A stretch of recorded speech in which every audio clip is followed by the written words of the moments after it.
तर मराठा आरक्षणाच्या मागणीसाठी 29 तारखेला मुंबईत मनोज जरांगे पाटील यांचं आंदोलन आहे। त्याच पार्श्वभूमीवर ओबीसी आणि मराठा आंदोलकांची शाब्दिक बाचाबाची समोर येते। जातीय तेढ निर्माण करणाऱ्या लक्ष्मण हाके यांची जीभ हासडणाऱ्या लाखाचं बक्षीस देऊ अशी घोषणा मनोज जरांगे यांचे समर्थक मराठा समन्वयक गंगाधर काळकुटे यांनी केली आहे। दरम्यान माझी जीभ कशाला हासडता, जीवच घ्या असं आव्हान लक्ष्मण हाके यांनी केलंय।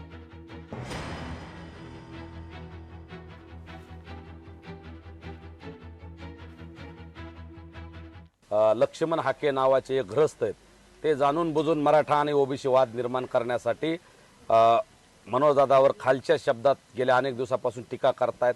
सातत्याने त्यांचा एकेरी उल्लेख करतायत, खालच्या भाषेत टीका करतायत। म्हणून माझं हाके यांना आव्हान आहे, इथून पुढे चुकूनही मनोजदादाला वाईट चुकीचं किंवा त्यांच्यावर खालच्या भाषेत किंवा शिंतोडे उडवणारं, त्यांचं चारित्र्य हनन होणारं कुठलंही वक्तव्य आम्ही खपवून घेणार नाहीत। अरे तुझ्याची भाषा खपवून घेणार नाहीत। तुम्ही लोकशाहीमध्ये संविधानिक गोष्टीने टीका करा, आम्ही त्याचं स्वागत करू।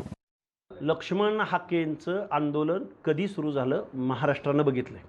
लक्ष्मण हाकेची पहिल्या वर्षभरातली आंदोलनाची भाषा महाराष्ट्रानं बघितलेली।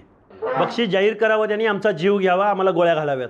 मंडल आयोग लागू होत असताना 90च्या दशकामध्ये या महाराष्ट्रामध्ये जर मंडल आयोग लागू झाला तर महाराष्ट्रात रक्ताचे पाट वाहतील असं इथली माणसं बोललेले आहेत। त्यामुळे ही भाषा नवीन नाही आम्हाला।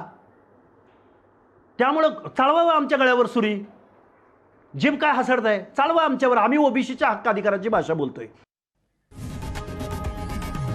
लोकशाही मराठी ऐका, पहा, जागरूक रहा।